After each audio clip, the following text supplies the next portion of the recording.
ರಾಜ್ಯದಲ್ಲಿ ರೌಡಿ ಶೀಟರ್ಗಳ ಅಟ್ಟಹಾಸ, ಗೃಹ ಇಲಾಖೆ ಗಮನಕ್ಕಿಲ್ವ ಕೊಲೆ ಆರೋಪಿಗಳ ಕ್ರಿಮಿನಲ್ ಕಾರ್ಯಾಚರಣೆ. ವೀಕ್ಷಕರೇ, ಯುನೈಟೆಡ್ ಮೀಡಿಯಾದ ಮತ್ತೊಂದು ಹೊಸ ವಿಡಿಯೋಗೆ ಎಲ್ಲರಿಗೂ ಸ್ವಾಗತ. ಇವತ್ತು ಸಂಕ್ರಾಂತಿ ಹಬ್ಬ, ಎಲ್ಲರಿಗೂ ಹಬ್ಬದ ಶುಭಾಶಯಗಳು. ಈ ದಿನ ನಾನು ಇವರುಗಳ ಹೆಸರನ್ನು ತಗೊಳ್ಬಾರ್ದು ಅಂದ್ಕೊಂಡಿದ್ದೆ, ಬಟ್ ಅನಿವಾರ್ಯತೆ. ಯಾಕಂದರೆ ಸಾಕಷ್ಟು ವಿಷಯಗಳನ್ನು ನಿಮಗೆ ತಿಳಿಸ್ಬೇಕು ಇವ್ರ ಬಗ್ಗೆ, ಆ್ಯಂಡ್ ಅದರ ಜೊತೆಗೆ ಮುಖವಾಡಗಳನ್ನು ಬಯಲು ಮಾಡಬೇಕು. ಸೊ ಹಾಗಾಗಿ ತಗೊಳ್ತಾ ಇದ್ದೀನಿ. ಮೊದಲನೇ ವಿಷಯ ನಿಮಗೂ ಕೂಡ ಗೊತ್ತಿದೆ ಅಂತ ಅಂದ್ಕೊಂಡಿದ್ದೀನಿ. ಪವರ್ ಟಿವಿಯ MD ರಾಕೇಶ್ ಶೆಟ್ಟಿಗೆ ಬೆಂಗಳೂರಿನ ನ್ಯಾಯಾಲಯ IPS ಅಧಿಕಾರಿ ರವಿಕಾಂತೇಗೌಡ ಅವರ ಪ್ರಕರಣದಲ್ಲಿ 3 ತಿಂಗಳ ಕಾಲ ಜೈಲು ಶಿಕ್ಷೆಯನ್ನು ವಿಧಿಸಿರುವಂಥದ್ದು.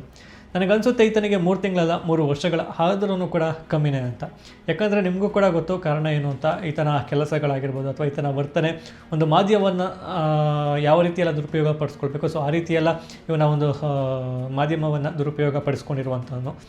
ಒಂದು ಸ್ಯಾಟಲೈಟ್ ಮೀಡಿಯಾದಲ್ಲಿ ಕೂತ್ಕೊಂಡು ಯಾವ ರೀತಿ ಮಾತನಾಡಬೇಕು ಅಂತ ಈತನಿಗೆ ಗೊತ್ತಿಲ್ಲ ವೀಕ್ಷಕರೇ.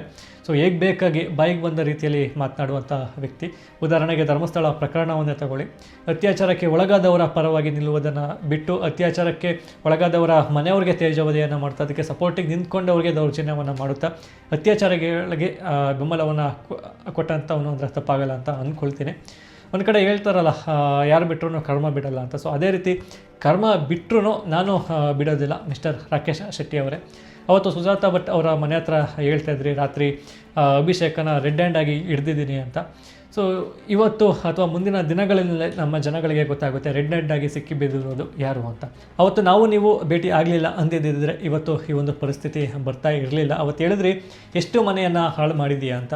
ಸೊ ನಾನು ಮುಂದಿನ ದಿನಗಳಲ್ಲಿ ಕೌಂಟನ್ನು ಕೊಡ್ತೀನಿ, ನೀವು ಎಷ್ಟು ಮನೆಗಳನ್ನು ಹಾಳು ಮಾಡಿದ್ದೀರಾ ಆ್ಯಂಡ್ ಎಷ್ಟು ಪೊಲೀಸ್ ಸ್ಟೇಷನ್ ಮೆಟ್ಲುಗಳನ್ನು ಹತ್ತಿರ ಅಂತ. ವೀಕ್ಷಕರೇ, ಈತನ ಬಗ್ಗೆ ಈ ಎಲ್ಲ ವಿಷಯಗಳು ನಿಮಗೆ ಗೊತ್ತು. ಜೈಲಿಗೆ ಹೋಗಿದ್ದಾನೆ, ಇದೆಲ್ಲವೂ ಕೂಡ. ಇದಲ್ಲದೇ ಈತನ ಇನ್ನೊಂದು ಒಂದು ವಿಷಯ ನಿಮ್ಮೆಲ್ಲರಿಗೂ ಕೂಡ ಗೊತ್ತಾಗಬೇಕಾಗಿದೆ. ಏನಂದರೆ ಈತನ ಸ್ಟಿಂಗ್ ಆಪರೇಷನ್. ಸೊ ಈತನ ಹತ್ರ ಒಬ್ಬ ಸ್ಟಿಂಗ್ ಆಪರೇಷನ್ ಮಾಡುವಂಥ ಒಬ್ಬ ವ್ಯಕ್ತಿ ಇದ್ದಾನೆ. ಆತನ ಹೆಸರು ಬಂದು ಪ್ರಶಾಂತ್ ಅಂತ.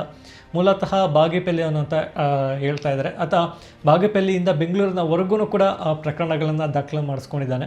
ಆತ ಒಬ್ಬ ರೌಡಿ ಶೀಟರ್. ಮೊದಲನೇದಾಗಿ ಈ ರಾಕೇಶ್ ಶೆಟ್ಟಿಯನ್ನು ತಂದೆ ರೀತಿಯಲ್ಲಿ ನೋಡುವಂಥ ವ್ಯಕ್ತಿ ಅಂದ್ರೂ ಕೂಡ ತಪ್ಪಾಗಲ್ಲ ಅಂತ ಅಂದ್ಕೊಳ್ತೀನಿ. ಯಾಕಂದರೆ ಆತನೇ ಸ್ಟೇಟಸ್ನಲ್ಲಿ ಹಾಕ್ಕೊಂಡಿರುವಂಥದ್ದು. ಸೊ ನನ್ನ ತಂದೆಯ ಸಮಾನರಾದ ರಾಕೇಶ್ ಶೆಟ್ಟಿ ಅಂತ. ಸೊ ಇವರುಗಳು ಸ್ಟಿಂಗ್ ಆಪರೇಷನ್ ನೆಪದಲ್ಲಿ ಅಥವಾ ಈ ಒಂದು ಮಾಧ್ಯಮದ ಹೆಸರನ್ನು ಉಪಯೋಗಿಸ್ಕೊಂಡು ಜನಗಳಿಗೆ ದೌರ್ಜನ್ಯವನ್ನು ಮಾಡ್ತಾರೆ. ಸರ್ಕಾರಿ ಕಚೇರಿಗಳಿಗೆ ನುಗ್ತಾರೆ. ಕಚೇರಿಗಳಿಗೆ ನುಗ್ಗಿ ಅಲ್ಲಿ ವಿಡಿಯೋಸ್ಗಳನ್ನು ಮಾಡಿ ಬ್ಲ್ಯಾಕ್ ಮೇಲ್ ಮಾಡುವಂಥದ್ದು. ಆ್ಯಂಡ್ ಅದಾದ ನಂತರ ಶಾಲೆಗಳಿಗೂ ಕೂಡ ನುಗ್ಗಿದಂಥ ಆರೋಪಗಳು ಇವರುಗಳ ಮೇಲೆ ಇದೆ ವೀಕ್ಷಕರೇ. ಶಾಲೆಗಳಿಗೆ ನುಗ್ಗಿ ಶಿಕ್ಷಕಿಯ ಮೇಲೆ ದೌರ್ಜನ್ಯವನ್ನು ಮಾಡ್ತಾರೆ, ಅವರಿಗೆ ಹೇಗೆ ಬೇಕಾಗೆ ಒಯ್ತಾರೆ. ಸೊ ಅಲ್ಲೇನೂ ಕೂಡ ಮಾಡೋದಕ್ಕೆ ಮುಂದಾಗಿ ಅದೆಲ್ಲವನ್ನೂ ಕೂಡ ವಿಡಿಯೋ ಮಾಡುವಂಥ ಕೆಲಸವನ್ನು ಸೊ ಈತ ಮಾಡುವಂಥದ್ದು. ಈ ಒಂದು ವಿಡಿಯೋ ಮಾಡ್ತಾ ಇರುವಂಥ ಒಂದು ಉದ್ದೇಶ ಏನಪ್ಪ ಅಂದರೆ, ಈಗ ಆಲ್ರೆಡಿ ಒಂದು ಮೇಲೆ ಸಾಕಷ್ಟು ಪ್ರಕರಣಗಳು ಈಗಲಿಂದ ಅಂತಲೇ 2011ರಿಂದನೂ ಕೂಡ ದಾಖಲಾಗಿದ್ದಾವೆ. ಆ ಎಲ್ಲ ಪ್ರಕರಣಗಳಲ್ಲಿ ಆ್ಯಂಡ್ ಇನ್ನಷ್ಟು ಪ್ರಕರಣಗಳಲ್ಲಿ ಚಾರ್ಜ್ ಶೀಟ್ ಆಗಬೇಕು. ಸೊ ಅದರೆಲ್ಲದರಲ್ಲೂ ಕೂಡ ಈತನಿಗೆ ಶಿಕ್ಷೆ ಆಗಬೇಕು.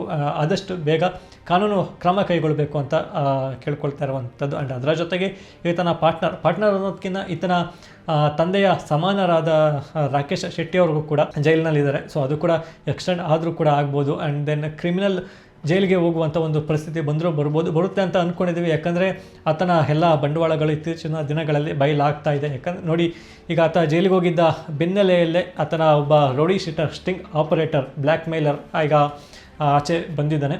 ಸೊ ಈಗ ಅವನ ಮೇಲೂ ಕೂಡ ಆದಷ್ಟು ಬೇಗ ಕ್ರಮ ಕೈಗೊಳ್ಳಲಾಗುತ್ತೆ ಅಂತ ಅಂದ್ಕೊಂಡಿದ್ದೀನಿ. ಸೊ ಇದರ ಜೊತೆಗೆ ವೀಕ್ಷಕರೇ, ಇನ್ನೊಂದು ವಿಷಯ ಏನು ಅಂದರೆ, ಒಬ್ಬ ಕೊಲೆ ಆರೋಪಿಯ ಕ್ರಿಮಿನಲ್ ಕಾರ್ಯಾಚರಣೆ. ವೀಕ್ಷಕರೇ, ತಮಗೂ ಕೂಡ ಈಗ ಗೊತ್ತಿರುತ್ತೆ, ಪುನೀತ್ ಕೆರೆಹಳ್ಳಿ ಧರ್ಮರಕ್ಷಕ ಗೋರಕ್ಷಕ ಅಂತ ಹೇಳ್ಕೊಂಡು ಓಡಾಡ್ತಾನೆ. ಈಗ ಬಾಂಗ್ಲಾದೇಶದ ಅಕ್ರಮ ವಲಸಿಗರನ್ನು ಹಿಡಿತೀನಿ ಅಂತ ಮನೆಗೆ ನುಗ್ಗಿ ಅಲ್ಲಿಯ ಹೆಣ್ಮಕ್ಳಿಗೆ ಮತ್ತು ಮಕ್ಕಳಿಗೆ ತೊಂದರೆ ಕೊಡುವಂಥ ಒಂದು ಕೆಲಸವನ್ನು ಮಾಡ್ತಾ ಇದ್ದಾನೆ. ಸೊ ಈಗ ನಮ್ಮ ಒಂದು ಪ್ರಶ್ನೆ ಏನು ಅಂದರೆ, ಇದು ಪೊಲೀಸರು ಮಾಡಬೇಕಾಗಿರುವಂಥ ಒಂದು ಕೆಲಸ. ಈಗ ಇವನಿಗೆ ಯಾರು ರೈಟ್ಸನ್ನು ಕೊಟ್ಟಿರುವಂಥದ್ದು, ಅಥವಾ ಇಷ್ಟು ದಿನ ಆದರೂ ಅವನ ಮೇಲೆ ಯಾವುದೇ ಕ್ರಮವನ್ನು ಕೈಗೊಂಡಿಲ್ಲ. ಏನಾದರೂ ಗೃಹ ಇಲಾಖೆ ಇವನಿಗೇನಾದರೂ ಗುತ್ತಿಗೆ ಕೊಟ್ಟಿದೆ ಈ ಒಂದು ಕಾರ್ಯಾಚರಣೆ ಮಾಡೋದಕ್ಕೆ ಅಂತ ಗೊತ್ತಾಗ್ತಾ ಇಲ್ಲ ವೀಕ್ಷಕರೇ. ಸೊ ಈಗ ಜನರೆಲ್ಲರೂ ಕೂಡ ಈ ಒಬ್ಬ ಕೊಲೆ ಆರೋಪಿ ಇಂಥ ಒಂದು ಕೆಲಸವನ್ನು ಮಾಡೋದಕ್ಕೆ ರೈಟ್ಸ್ ಯಾರು ಕೊಟ್ಟಿರುವಂಥದ್ದು. ಸೊ ಆದಷ್ಟು ಬೇಗ ಅವನ ಮೇಲೆ ಕಾನೂನು ಕ್ರಮ ಆಗಬೇಕು ಅಂತ ಒತ್ತಾಯವನ್ನು ಮಾಡ್ತಾ ಇರುವಂಥದ್ದು. ಈಗ ಅಕ್ರಮ ಬಾಂಗ್ಲಾ ವಲಸಿಗರಿಗೆ ಕಾನೂನು ಕ್ರಮ ಆಗಬೇಕು ಅಂತ ನಾವ್ಯಾರು ಕೇಳ್ತಾ ಇಲ್ಲ. ಅವ್ರಿಗೂ ಕೂಡ ಈಗ ಏನು ಆಗಬೇಕು ಅದು ಕಾನೂನು ರೀತಿಯಲ್ಲಿ ಆಗಲಿ, ಅದನ್ನು ಬಿಟ್ಟು ಇಂಥವ್ರಿಗೆ ಎಲ್ಲ ರೈಟ್ಸ್ಗಳನ್ನು ಕೊಡಬಾರ್ದು ಅಂತ ಈಗ ಎಲ್ಲರೂ ಕೂಡ ಅಥವಾ ನಾವು ಕೂಡ ಈಗ ಅಭಿಪ್ರಾಯವನ್ನು ಅಥವಾ ಒತ್ತಾಯವನ್ನು ಮಾಡ್ತಾ ಇರುವಂಥದ್ದು. ಸೊ ಇದಿಷ್ಟು ವೀಕ್ಷಕರು ಇವತ್ತಿನ ಒಂದು ವಿಡಿಯೋ. ಮತ್ತೆ ನಾನು ನಿಮಗೆ ಮುಂದಿನ ವೀಡಿಯೋಸ್ಗಳಲ್ಲಿ ಸಿಗ್ತೀನಿ. ಧನ್ಯವಾದಗಳು.